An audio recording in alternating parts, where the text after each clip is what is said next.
ఇక్కడ ఉండి దగ్గరుండి పొద్దున్న నుంచి చేస్తున్న జాయింట్ కమిషనర్ నీరజ మేడం గారికి, డిప్యూటీ కమిషనర్ మనోహర్ సార్ గారికి, జ్యోతి స్టోర్స్ మేనేజర్ గారికి, డిస్ట్రిక్ట్ అసోసియేషన్ పుల్లయ్య గారికి, ప్రెసిడెంట్ పుల్లయ్య గారికి, హబీబ్ గారికి, ఇక్కడికి వచ్చిన జిఎస్టి అధికారులకి, వివిధ రంగాలకు చెందిన వ్యాపార సంస్థలకు చెందిన సభ్యులందరికీ పేరు పేరున హృదయపూర్వక నమస్కారాలు, ధన్యవాదాలు. నేను మార్నింగ్ కూడా కైకే మేడం గారిని, మనోహర్ గారిని కలిసి వెళ్ళాను. పాపం పొద్దున్న నుంచి వచ్చారు, నేనే కూర్చొని ఉన్నాను. తర్వాత జిఎస్టీ ఎంప్లాయీస్ వచ్చి చాలాసేపు నిలబడడం జరిగింది.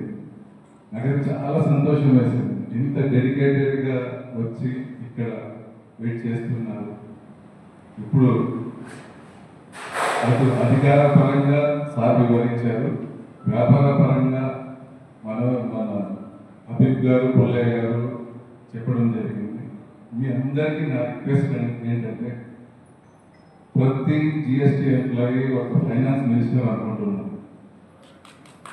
ప్రస్తుతం. ఎందుకంటే ఇప్పుడు మీ చేతుల్లోనే, మీకున్న నాలెడ్జ్ మా అందరికీ ఉండదు.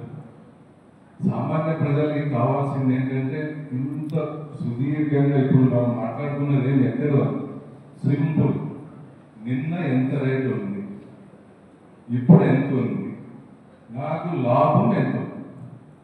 ఈ 3 పాయింట్ల మీద మీ అనుభవాన్ని, మీ తెలివితేటల్ని జోడించి, మన కర్నూలు 20 లక్షల మంది జనాభా విడిపోయిన కర్నూలు, దాంట్లో ఎక్కువ శాతం పీదలకి ఉపయోగపడేలాగా ప్లాన్ చేసి చిన్న సైజ్ ఒక లిస్ట్ చూసుకునే వాళ్ళకి అర్థమయ్యేలాగా షేర్ చేస్తే ఖచ్చితంగా గ్రౌండ్ లెవెల్లో ఇంప్రూవ్మెంట్ కనిపిస్తుంది. వాళ్ళకి గవర్నమెంట్ ఏ విధంగా మనకి ఫెసిలిటీ కల్పించిందనేది తెలుస్తుంది. ఇందాక ఒక చిన్న ఎగ్జాంపుల్, మేడం గారు మేము జాయింట్ కలెక్టర్ గారు వెళ్తే అక్కడ కార్స్ భలే కొన్నారు సార్, ఈసారి 70,000 తగ్గింది అని అంటున్నారు.